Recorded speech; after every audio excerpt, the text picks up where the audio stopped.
अस्सलाम वालेकुम दोस्तों। एक शहर था रोशनियों से भरा हुआ, शोर से गूंजता हुआ, लेकिन इस शहर के बीचों बीच एक सन्नाटा रहता था। एक अपार्टमेंट में जहाँ एक तन्हा आदमी रहता था, नाम था ज़हीर। ज़हीर बचपन से ही ख्वाब देखने वाला इंसान था। कभी वो मुसव्विर बनना चाहता, कभी नावल निगार, तो कभी म्यूज़िक कंपोज़र। इसकी नोटबुक्स आधे नावलों, आधी आधी नज़मों और आधी आधी तस्वीरों से भरी पड़ी थी, लेकिन कोई चीज़ मुकम्मल नहीं होती थी। मैं करूँगा कल से, ये इसका तकिया कलाम बन चुका था। ज़िंदगी गुजरती गई और ख्वाब सिर्फ ख्वाब रह गए। फिर एक दिन बारिश की रात जब आसमान पर बिजली चमक रही थी, ज़हीर के दरवाजे पर दस्तक हुई। दरवाज़ा खोला तो एक अजीब सा बूढ़ा आदमी खड़ा था, आंखों में पुरस्रार चमक और हाथ में एक पुराना सा बॉक्स लिए। ज़हीर हैरान, डर के मारे कुछ बोल ना सका। खुद को ज़रा संभाल कर इसने बूढ़े से सवाल किया कि तुम कौन हो? ज़हीर, तुम्हारे अधूरे ख्वाब मुझे बुलाते रहे हैं। मैं आया हूँ तुम्हें मुकम्मल करने का हुनर सिखाने। बूढ़े ने कहा, तुम्हें एक चांस मिलेगा, लेकिन याद रखना हर बार जब तुम पीछे हटोगे तुम्हारा ख्वाब तुमसे थोड़ा और दूर हो जाएगा। अगली सुबह ज़हीर ने एक सफ़ेद कैनवस निकाला, पेंट ब्रश उठाया और सोचा कि आज तो वो अपनी पहली मुकम्मल पेंटिंग बना ही डालेगा। लेकिन सिर्फ आधा ही बनाया था कि मोबाइल पर नोटिफिकेशन आया, दोस्तों की चैट, सोशल मीडिया, और वो फिर बिखर गया। कमरे की रोशनी मद्धम हुई, कैनवस खुद ब खुद स्याह हो गया और फिर बूढ़े की आवाज़ गूंजी, पहला मौका ज़ाया किया, अब ख्वाब मज़ीद दूर हो गया है। फिर दूसरे दिन ज़हीर ने नावल लिखने की कोशिश की, लेकिन जैसे ही मुश्किल सीन आया उसने सब छोड़ दिया, और हर बार उसके सीन से एक चीज़ गायब हो जाती। कभी घड़ी, कभी खिड़की से बाहर का मंजर, कभी उसका अक्स। इसकी दुनिया सिमटने लगी। आखिरी दिन जब वो मुकम्मल तन्हा हो गया, उसने चीख कर कहा, मैं क्या करूं? आखिर कैसे मुकम्मल करूं? बूढ़ा फिर ज़ाहिर हुआ, लेकिन इस बार आईने में। ज़हीर, मुकम्मल करना हुनर नहीं, फैसला है, हिम्मत नहीं, आदत है। ख्वाब मुकम्मल वो करता है जो हर लम्हा खुद से जंग करता है। ज़हीर ने आंखें बंद की, सांस ली और फिर लिखना शुरू किया। इस बार बगैर रुके घंटे, दिन, रातें गुजरी, लेकिन वो रुका नहीं, यहाँ तक कि नावल मुकम्मल हो गया। कमरे में रोशनी फैल गई, आईना चमका और बूढ़ा मुस्कुराकर गायब हो गया। दोस्तों, ये कहानी सिर्फ ज़हीर की नहीं, बल्कि हम सब कहीं न कहीं इससे जुड़े हुए हैं। हम सब के अंदर वो बूढ़ा छुपा है जो हमें बताता है कि मुकम्मल करना तुम्हारे हाथ में है। सिर्फ शुरू करना आसान है, लेकिन मुकम्मल करना वही असल फ़न है। आज जिस किताब के बारे में हम जानेंगे, इसे इतनी सादा ज़बान में लिखा गया है कि मुसन्निफ़ ने इसे सिर्फ 30 दिन में मुकम्मल कर लिया। और यही इस किताब का पहला सबक है। जल्दी शुरू करो, रोज़ थोड़ा-थोड़ा करो और ख़त्म कर दो। यानी खुद मुसन्निफ़ ने अपनी ज़िंदगी से साबित किया कि वो वाक़ई अपने अल्फ़ाज़ पर अमल करते हैं। लोगों को समझाने की बजाय वो सिखाते हैं कि कैसे खुद को कंट्रोल किया जाए, कैसे काम किया जाए और कैसे बेहतर बना जाए। वो अब तक 30 से ज़ायद किताबें लिख चुके हैं और हर किताब खुद इस बात का सबूत है कि वो Finish what you start. के असूलों पर जीते हैं। यानी वो ना सिर्फ लिखते हैं, बल्कि खुद अपनी किताबों का चलता फिरता सबूत भी हैं। हम शुरुआत करते हैं मगर ख़त्म नहीं करते। क्यों और कैसे इस दायरे को तोड़ा जाए, यही इस किताब का महवर है। इस किताब में बताए गए असूलों पर हम मुख्तसरन नज़र डालेंगे। नंबर 1, ज़हनी सख्ती या मेंटल टफनेस। अधूरे कामों के खिलाफ पहला हथियार।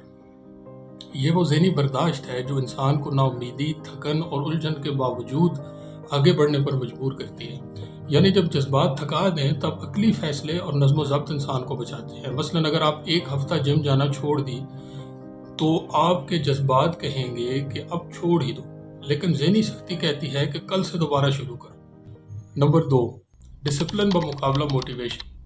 मोटिवेशन अक्सर वक्ती होती है, जबकि डिसिप्लिन एक रोज़मर्रा की आदत। मोटिवेशन बारिश की तरह है, आती है और गुजर जाती है, जबकि डिसिप्लिन पानी का वो पाइप है जो हमेशा काम करता है, चाहे मौसम कैसा भी हो। जब काम का दिल ना करे तब भी इसे मुकम्मल करने का नाम ही असल प्रोफेशनलिज्म है।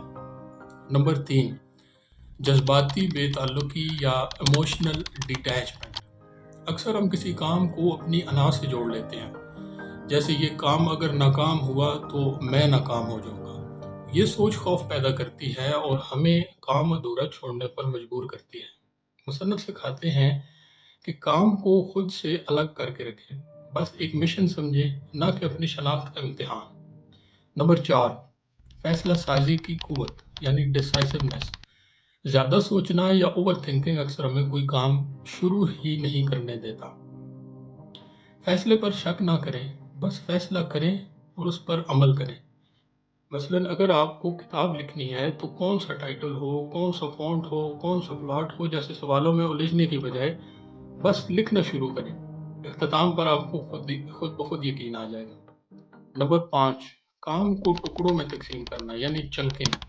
اسے دماغ کو دھوکہ دینا بھی کہہ سکتے ہیں۔ دماغ بڑے اہداف سے ڈرتا ہے، جیسے پورا ناول لکھنا یا 1 سال کا منصوبہ بنانا۔ مصنف کہتے ہیں کہ کام کو اتنے چھوٹے چھوٹے حصوں میں توڑ دو کہ وہ آسان لگنے لگے۔ مثلا روز صرف 200 الفاظ لکھنا بجائے پوری کتاب لکھنے کے۔ نمبر 6، اکاؤنٹیبلٹی، احتساب اور جواب دہی۔ خود کو جواب دہ بنائیں۔ جب آپ جانتے ہیں کہ کوئی اور آپ کے کام پر نظر رکھ رہا ہے تو آپ زیادہ محنت کرتے ہیں۔ مصنف تجویز کرتے ہیں کہ کسی دوست یا کوچ کو بتائیں کہ آپ کیا کرنے والے ہیں، یا سوشل میڈیا پر اپنی ڈیڈ لائن شیئر کریں۔ روزنامہ لکھیں اور خود کو روزانہ خود ریویو کریں۔ نمبر 7، واضح ہدف کی اہمیت، کلیئرٹی آف گول۔ منزل دھندلی ہو تو راستہ بھی دھندلا ہوتا ہے۔ اگر آپ کو معلوم ہی نہیں کہ آپ کہاں جانا چاہتے ہیں تو آپ کبھی نہیں پہنچیں۔ مصنف یہاں ایک زبردست اور سادہ ٹیکنیک بتاتے ہیں، یعنی اپنے گول کو سمارٹ بناؤ۔ S for specific, M for measurable, A for achievable, R for realistic اور T for time bound. Number 8، شناخت پر مبنی رویہ یعنی آئیڈینٹی ڈریون بیہیویئر۔ جو کرنا ہے وہ بنو۔ ہم جیسے عمل کرتے ہیں ویسے ہی ہماری شناخت بن جاتی ہے۔ اگر آپ ہر دن لکھنے والے بن جائیں تو ایک دن آپ مصنف ہی بن جائیں گے۔ اپنی شناخت کو اس شخص کے مطابق ڈھالیں جو آپ بننا چاہتے ہیں، نہ کہ اس کے مطابق جو آپ ابھی ہیں۔ نمبر 9، توجہ اور رکاوٹوں پر قابو یعنی ڈسٹریکشن ریزسٹنس۔ توجہ ہی طاقت ہے۔ ہماری توجہ آج کی دنیا میں سب سے قیمتی اثاثہ ہے اور سب سے زیادہ متاثر ہونے والی چیز بھی۔ تو موبائل کو دور رکھیں، کام کے اوقات طے کریں، بلاک بنائیں، ایک ایسا وقت جب ڈیپ ورک صرف ایک کام کیا جائے۔ نمبر 10، عمل سب سے پہلے، ایکشن فرسٹ تھنکنگ۔ سوچو بعد میں، کرو ابھی۔ زیادہ تر لوگ پہلے مکمل سمجھنا چاہتے ہیں تب عمل کرتے ہیں، لیکن یہ ایک فریب ہے۔ اصل ذہانت عمل سے آتی ہے، کیونکہ جب آپ کچھ کرتے ہیں تو آپ سیکھتے بھی ہیں۔ مثلاً سائیکل چلانا کتاب نہیں سکھا سکتی، اس کے لیے بیٹھ کر پیڈل گھمانا ہی پڑیں گے۔ دوستو، یہ کتاب ایک چمکتا ہوا آئینہ ہے جو ہمیں دکھاتی ہے کہ ہماری ادھوری کوششوں کی اصل وجہ باہر نہیں، ہمارے اندر ہے۔ لیکن اچھی خبر یہ ہے کہ مکمل کرنے کی صلاحیت ایک فطری تحفہ نہیں، بلکہ سیکھا جانے والا فن ہے جو کوئی بھی شخص سیکھ سکتا ہے۔ اگر آپ کتابیں پڑھنا شروع کرنا چاہتے ہیں تو موٹیویشن آپ کو صرف کتاب اٹھانے پر یا اسے کچھ وقت یا کچھ دن تک پڑھنے میں معاون ثابت ہوگی۔ لیکن اگر آپ اس کتاب کے اصولوں پر عمل کرتے ہوئے روزانہ ڈسپلن کے ساتھ کتاب کو چھوٹے چھوٹے حصوں میں تقسیم کر کے، روزانہ کے ٹارگٹ کو اچیو کر کے اور اپنا ریویو خود کر کے سمارٹ ٹیکنیک کے تحت کلیئر گول سیٹ کر کے شروع کریں گے تو یقیناً آپ ایک اچھے بک ریڈر بن جائیں گے۔ اگر آپ کو آج کی سمری پسند آئی ہو تو مجھے دعاؤں میں یاد رکھیں اور کمنٹس میں اپنی رائے سے آگاہ ضرور کریں کہ آپ اگلی ویڈیو میں کون سی بک سمری دیکھنا چاہتے ہیں۔ ملتے ہیں اگلی ویڈیو میں، تب تک سیکھیں، پڑھیں اور آگے بڑھیں۔ شکریہ۔